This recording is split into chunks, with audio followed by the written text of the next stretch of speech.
Hey everybody, I'm Adam. I'm an artist. This is Egum. Egum's a runner today. Look where we are. Whew. It's beautiful. It's beautiful, beautiful, right buddy? All right, let's go draw some stuff.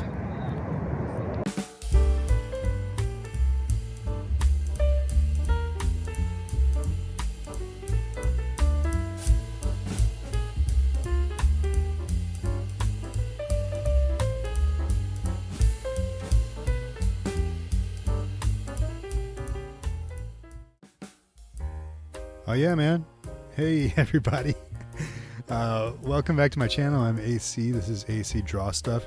Happy early Mother's Day. So today in this video I'm going to show you how I made my Mother's Day card. That comic book that you saw at the very beginning is made by a friend of mine, Art Balthazar. Great friend, great artist. Shout out to Art and Oh Yeah Comics. And the reason I put that in there is because I'm making this card on a comic book backing board, which some of you may or may not be familiar with. You can find them. You can walk into any comic book store and buy one for like $0.25, or you can buy a bunch of them. I recommend buying a bunch because you can use them for a lot of different things.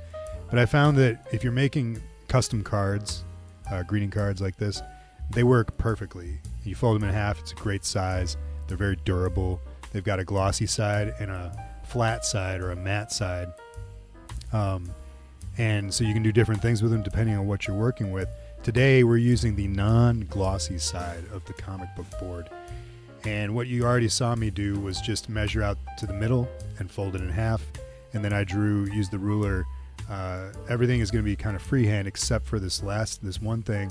I used the ruler to draw 3 straight lines, relatively equal distance apart. But you don't want your shelves that I'm drawing here to be at an angle or crooked. That's pretty much the only thing that you want to make sure you get right, because that's the guideline for the entire piece.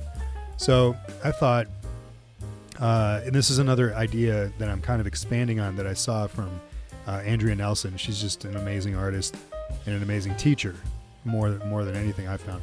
And she has such great ideas, and I know that she puts stuff out all the time, every day. And this was just one that really stuck with me. I love the simplicity of these flower pots and flowers that I'm drawing here, which is what I'm going to be doing is 3 different flower pots on each shelf, and each one has a different flower in it. And I just thought, Mother's Day flowers, it just makes sense. So I thought I'd turn it into a card, and I'm going to add a couple of my own little things to it. And basically you can go, also excuse me for my voice. I was sick over the weekend and my voice is a little wacky, so sorry about that. But what we're doing here is we're laying down the colors first, because the look that we want, it's almost like the same look that you'd get from watercolor painting, but I'm using markers, and you can use watercolor. In fact, I think Andrea might have used watercolor in hers, I can't remember, but you could do that.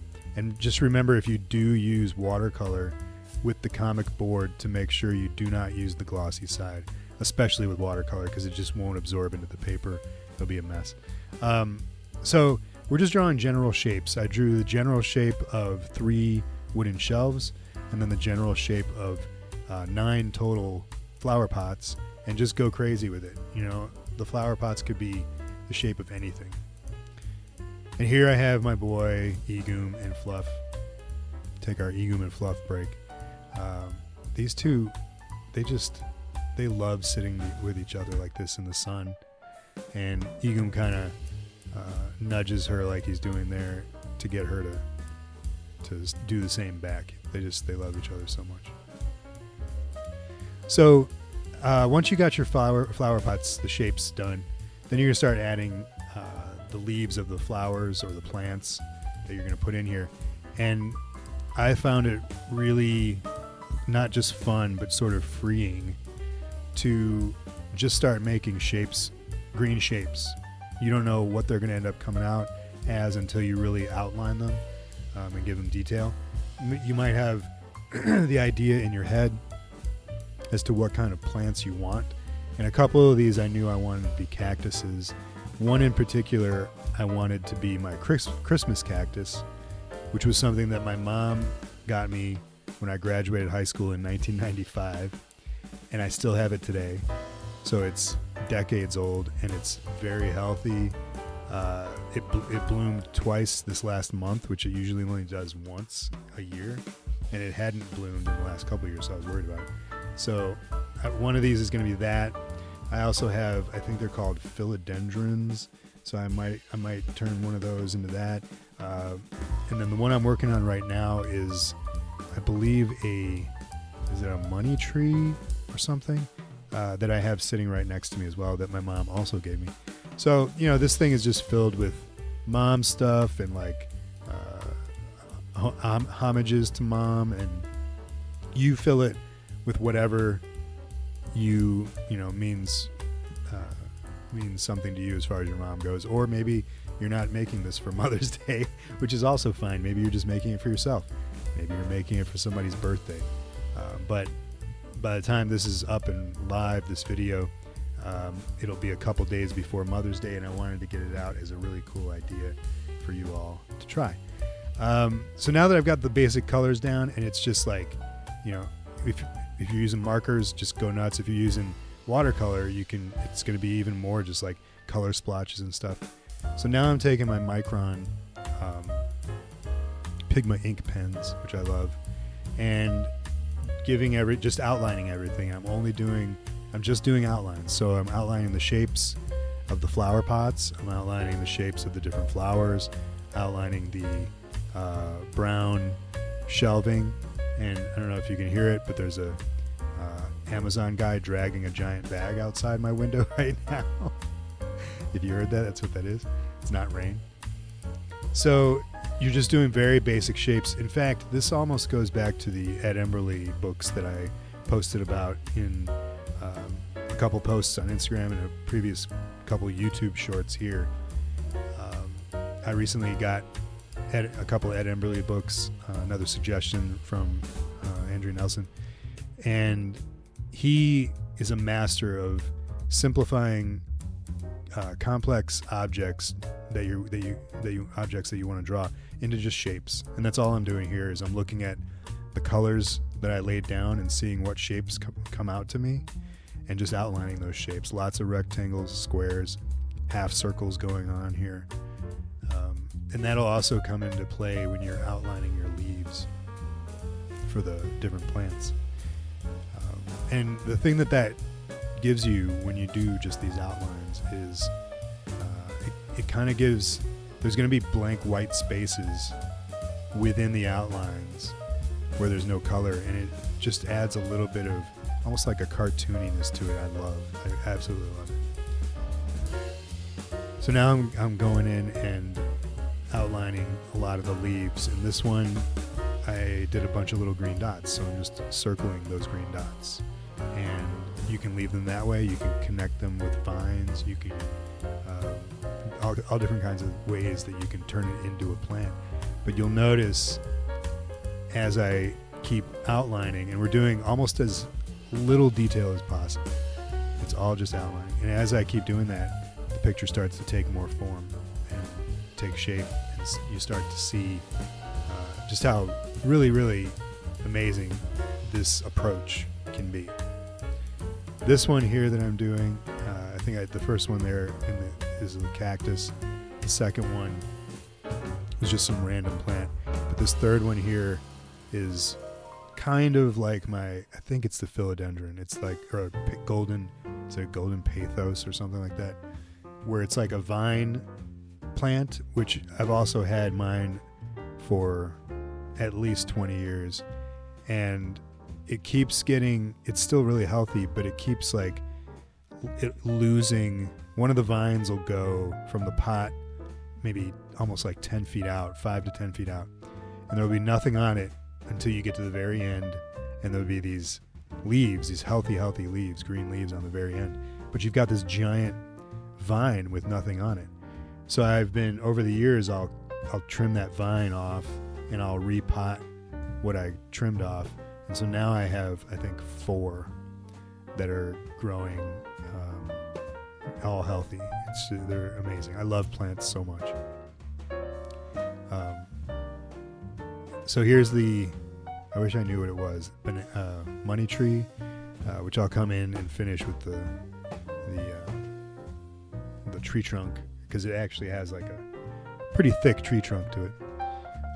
Another cactus, and then here's another just random plant. I don't know what it would be that I'm doing the leaves for.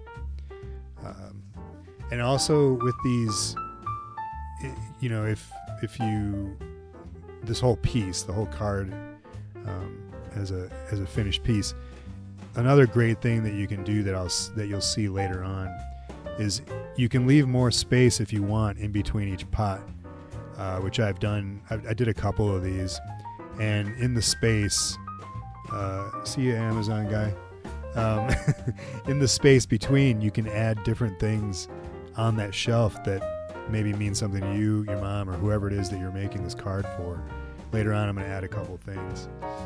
This was a lot of fun, adding the needles to the cactus. And, you know, I didn't use any references for the cactus, so you're kind of like, you know, making this up as you go along. Like, is this something that exists in real life, or is it not? Does this plant actually exist? Which was a lot of fun, because if you wanted, you could make a brand new species of plant, and, you know, nobody would be the wiser, and it would be that much more fun. Another cactus here. And then the other thing that I wanted to say about the piece as a whole, and especially with the colors that you chose, I would make sure that you, if you notice, I tried to not repeat the color, any color at all. So I picked 9 different colors, but especially, you know, there's 2 shades of yellow on one shelf. That's as close as I would want to get to having 2 similar ones, colors on a shelf. It just looks so much, it looks so cool when you get all these different colors going at once. And I promise you, when you get this done, if you do a couple of these and you line them up, I'm looking at the 2 that I did, this one and the other one, and they're lined up right on my desk. You start to get this feeling of a plant shop. Like, you know, when you walk into like any good plant shop, it's wall to wall plants, and you know, you can't like move around, and it's just, I just really love plants, and I would like to accumulate more if I could, as I go down. I actually have been known to, I save plants when people, for some reason in Chicago, people are always tossing plants when they move. They don't bring them with, and I brought at least 3 orphans or discarded plants into my home. One of which was in a dumpster. It was crazy. Speaking of dumpster, that's our friend. No, that's our friend Laika. Laika stays with us from time to time. I thought it was hilarious that Igum and Laika were playing together, and Fluff was just sitting there watching, jealous, and she's got a toy, the Millennium Falcon, that's like 3 times the size of her. Those guys love each other. They're so good together. So yeah, I jumped into a dumpster once to save this plant, which I still have. He's here right above my, kind of looming over my head, which is kind of the one. This one that I'm working on now is my Christmas cactus, and I'm gonna add the blooms to it. But if you go, the one right below it is kind of the one that I pulled out of a dumpster. The one in the dark blue there, below the one I'm working on now. And I don't know what kind of plant it is. It's just very branchy and smaller leaves, and mine extends all over the place. It's got a huge reach. It kind of winds around. I have to tie it back so that it doesn't fall over. So as you're outlining this stuff, again, you want to go as simple as possible. You want as few lines as possible. You don't want to overdo the black and the ink. That's definitely something that could, I don't want to say muck up your drawing, but the less detail the better. And you'll see in a little bit, in a minute, I'm going to go in with a little bit of shading, and I'm going to go in with 2 different styles of shading. And that's about as far as you want to go with, with this, because you'll see again once you get closer to finishing the piece, just how everything comes together with the simplicity of the design and the approach that you're taking with this. Now here are my Christmas cactus blooms, and they're the most beautiful flowers I've ever seen in my life. They're this, like, the marker that I used on this does not give it justice. And as far as the vibrance of the pink, they're these extremely neon, almost, they look fake. They're so neon pink, the flowers. And every time it blooms, I'm so happy to see it. It's just a sign that it's healthy. And I've had it for so many years. It's amazing. And it was Mooja's favorite plant, and I'd always have it on a level where she could get to it and smell the flowers, and got some great pictures of her with it. It's just such an amazing plant.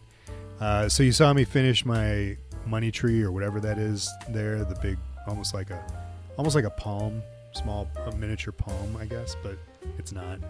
And I just added little details to show that it had segments on its trunk, which is probably, in real life, that trunk is probably 2 inches. I want to say 2 inches thick, 1.5, 2 inches. Now with this one, since I drew those petals going all the way down the side, which again, when you get that length, it kind of ties the whole piece together. When you add length, the vines, instead of everything being segregated on a shelf. And I'm drawing lines from the top of the plant all the way down that show connection. Now here's the first shading round that I'm going to do, and I'm just using a darker green, the darkest green that I have. And I picked a side, so I'm using the right side to show shade, which means that my light is coming from the right, and probably more like the top right, because even though I picked the left side to shade, or the right side to shade, right side to shade, left side is where the light's coming from. There will be moments or times on certain leaves where I'll hit the underside on the left side as well. But if you can leave your shading to one side or the other, all of it on one side or the other, it really adds a dimension to it. You can also focus the shading in between the leaves, which would be maybe different than the right or the left, whichever side you picked the light to be on. But I think you'll notice, like, just adds so much dimension to any picture, whether it's plant leaves or a person or a dog or whatever it is.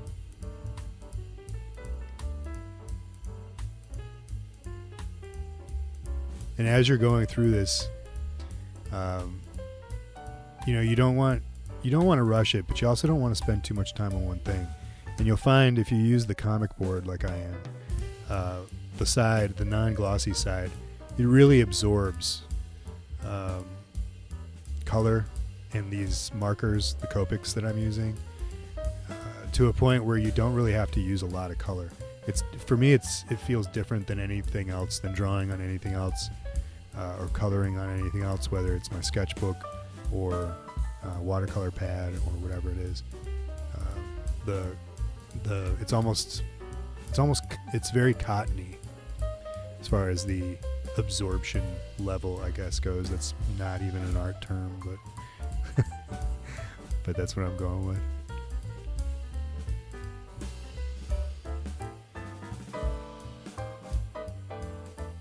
I'm just adding little details here and there as far as the shading goes, but I'm not going to do much shading on the pots with color. I think so. Where the pots we're going to get shading is going to come into play with my Micron Pigma inks, which I'm going to use in just a moment here.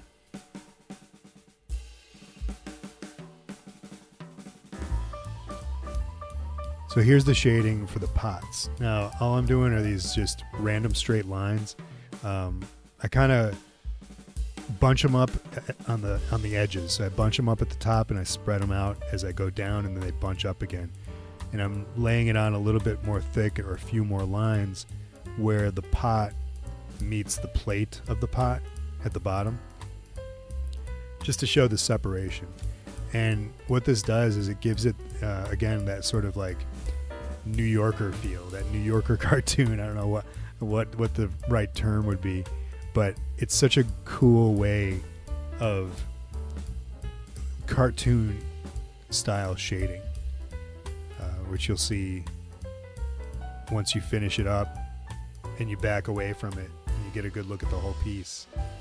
It just works so well with the style that we've chosen for this piece. And I'm going to hit all the pots again on one side,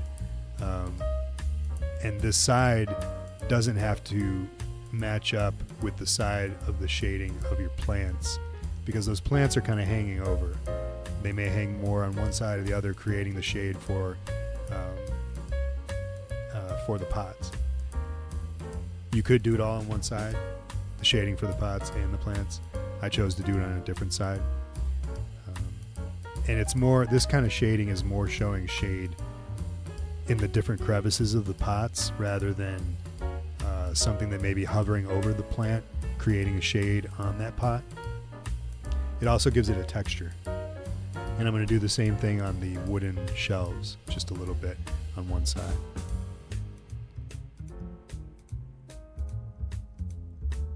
I think that's the best way to put it, is that it really does add a certain amount of texture to whatever the object is that you're using this shading technique on.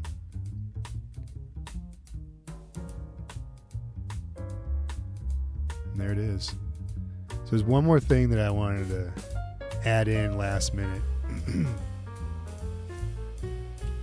I'm just going to add a little bit of outline. I'm using that I shaded with my it was either a 1 or a 0.05, and then this is a 3, and I'm just getting outline only on one side, the side that I shaded the pots on, and I'm just giving it a heavier black line just to make it pop just a little bit more. And if you bring that black line underneath the pot, it gives it a little bit more separation from the shelf, which is another great dimension to add to the piece.